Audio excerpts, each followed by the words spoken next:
ආයුබෝවන් සියලු දෙනාව ඉතාමත් ආදරෙන් පිළිගන්නවා මගේ channel එකට. ඉතින් අද මම ඉදිරිපත් කරන වීඩියෝ එක විශේෂයි. මොකද ඇත්තටම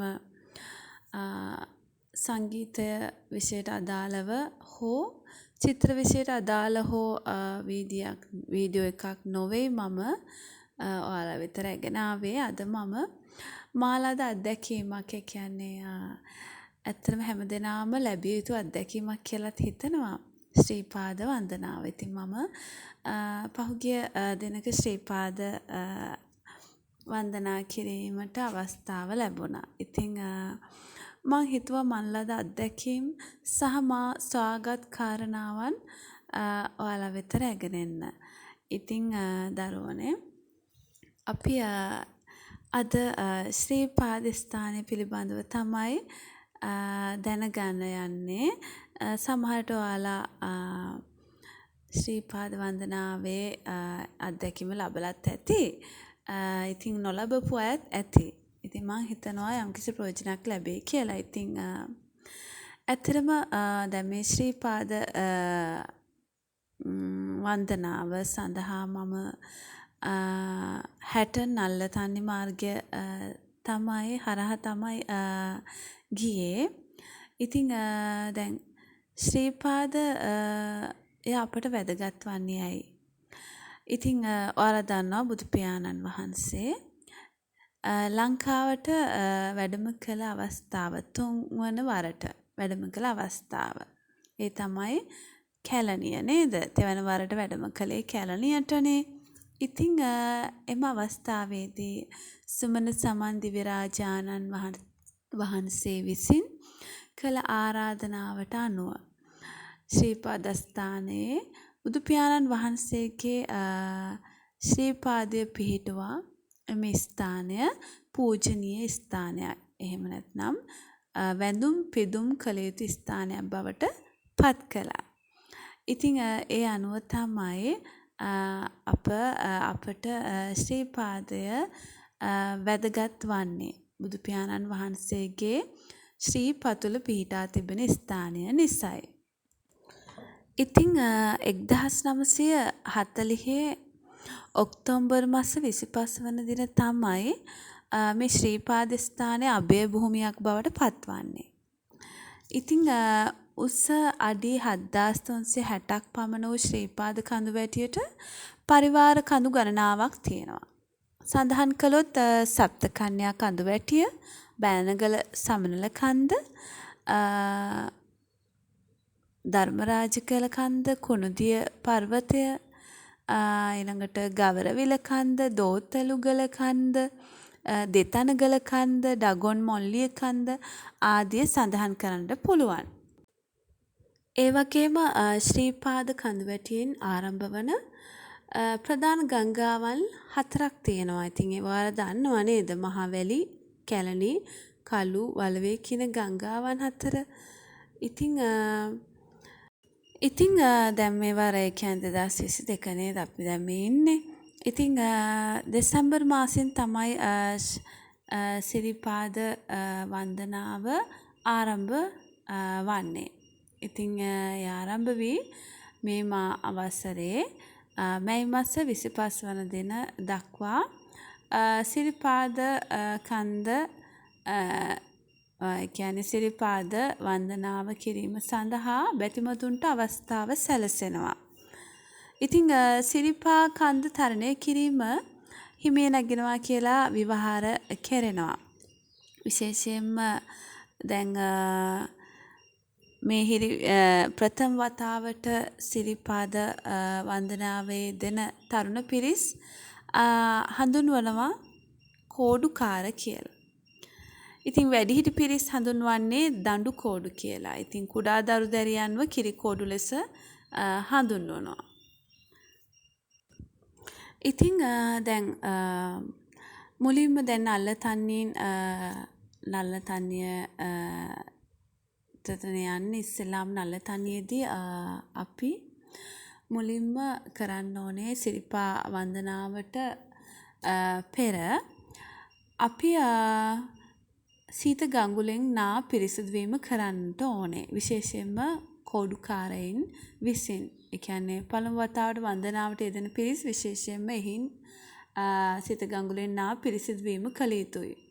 ඉතින් වන්දනාවට පෙර තෙරුවන් බුදුන් වැඳ තෙරුවන් සරණ ගොස් සමන් දෙවිඳුගේ ආශිර්වාද ලබා ගැනීමත් සිදු කිරීම ඉතා වැදගත් කියලා මම හිතනවා.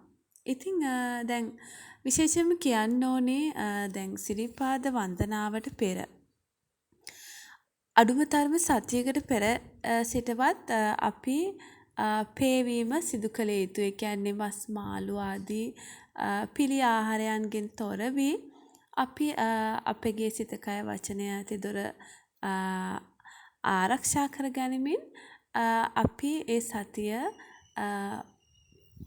ඒ වෙනුවෙන් කැප කරලා මේ ගමන ආරම්භ කරනවා නම් වඩාත් හොඳයි කියලා තමයි මම හිතන්නේ. අතීතයේ අපගේ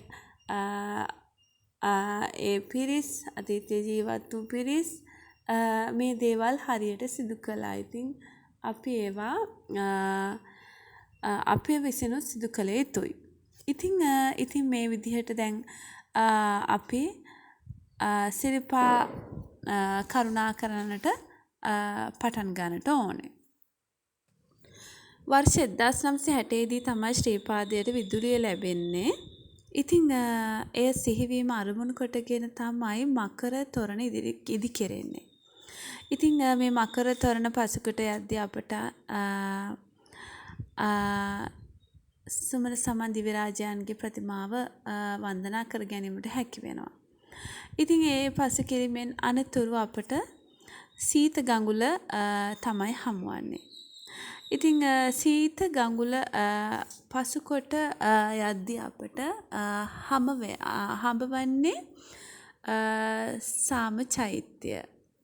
ඉතින් මේ සාම චෛත්‍ය 1978 දී පමණ තමයි ඉදි වෙන්නේ.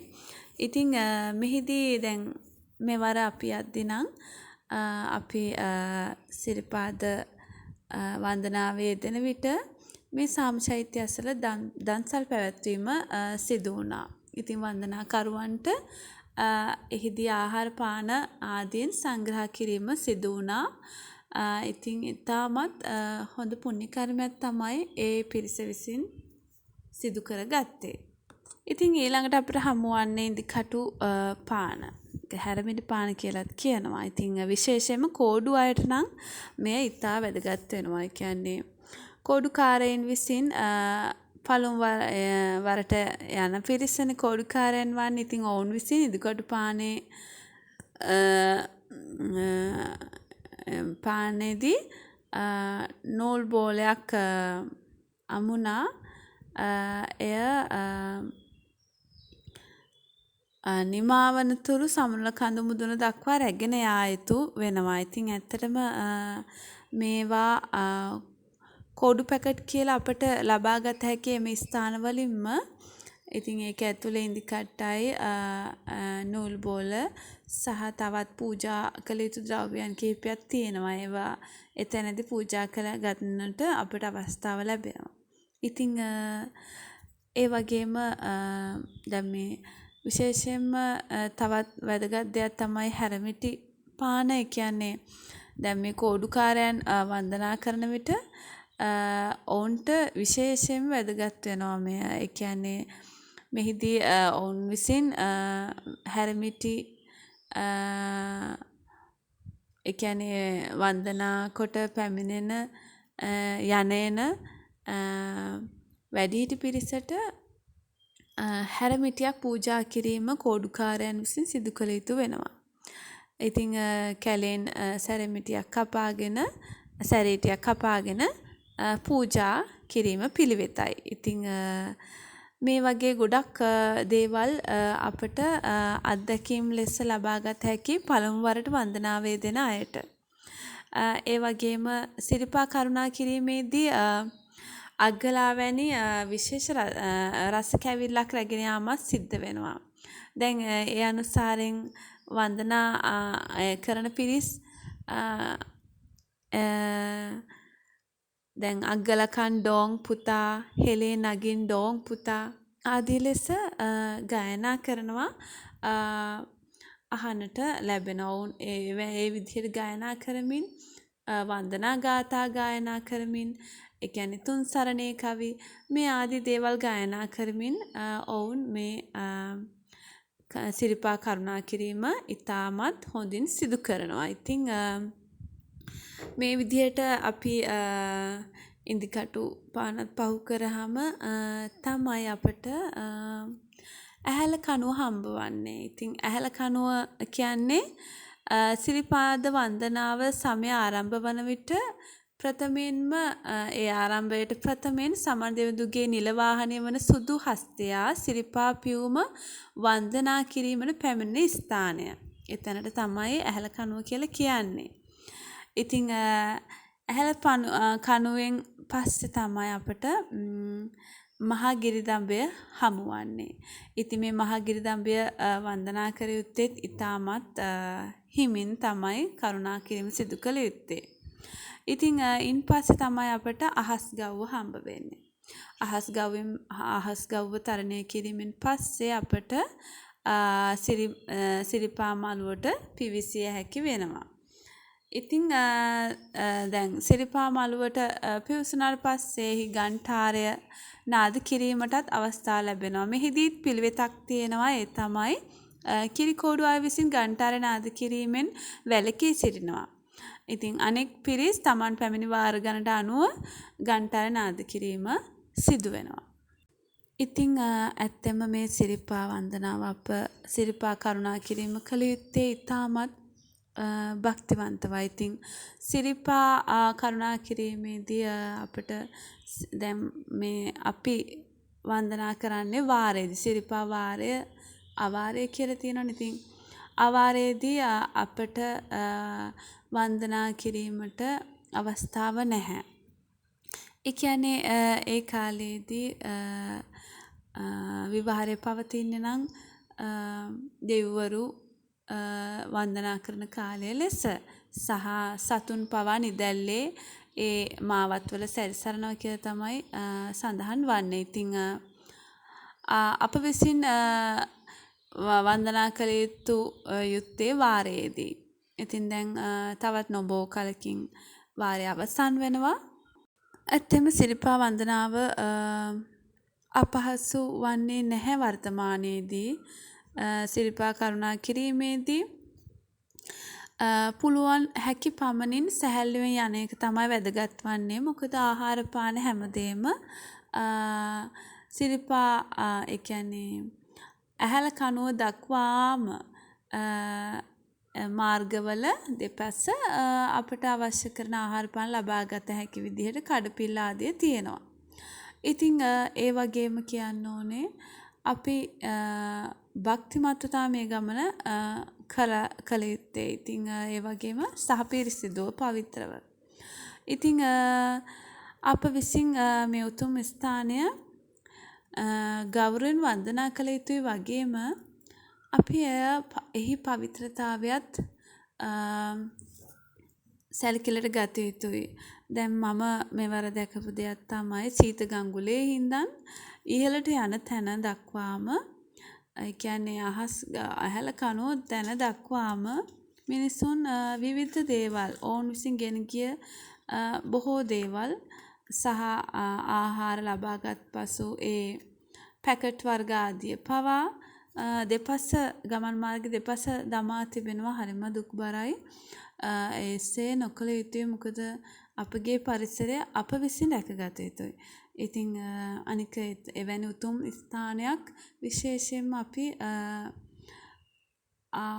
අප විසින්ම ගරුසරුව සහ පිරිසිදුව රැකගෙන ගමන් කිරීමෙන් අපට දෙවියන්ගේ ආශිර්වාදය පවා ලබා ගත හැකි කියලා තමයි මා විශ්වාස කරන්නේ. අපි ඉතින් ඔයාලා දකින්න ගිය අය මෙවර ගිය අය වන්දනාවේ දුණු අය දකින්නටත් ඇති මාස්ක් පවා හැම තැනම දාලා තියෙනවා මම දැක්කා.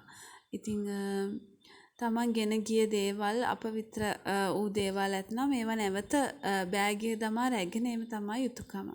එවැනි උතුම් ස්ථානයක් අපවිත්‍ර කිරීම ඉතාමත් ශෝචනීයයි. ඒ වගේම සමහර පිරිස් මන් දැක්කා දුම්වැටි පවා නැවත බැසී බහින පිරිස් අතර. දුම්වැටි පානය කිරීමෙන් බහින අයත් දැක්කා. ඉතින් සමහර නමුත් මා විශ්වාස කරනවා කිසි කෙනෙක්ගේ හිත්වල අප අපිරිසුදු චේතනාවන් නැතුව ඇති හැමදෙනාම එකිනෙකට ආශිර්වාද කරමින් තමයි මේ ගම මේ සිරිපා කරුණා කිරීම කරන්නේ. ඉතින් සුළු පිරිසකගේ එවැනි දේවලුත් දකින්නට ලැබුණා. ඉතින් එසේ නොවී අපි මේ උතුම් වන්දනාව උතුම් විදිහට කිරීම තමයි හොඳ. ඉතින් මං හිතනවා යම්කිසි දැනුමක් ලැබෙන්නේ නැති ඔබත් අනාගතයේදී සිරිපා කරුණා කරන්නේ නම් මේ දේවල් හොඳින් හිතටගෙන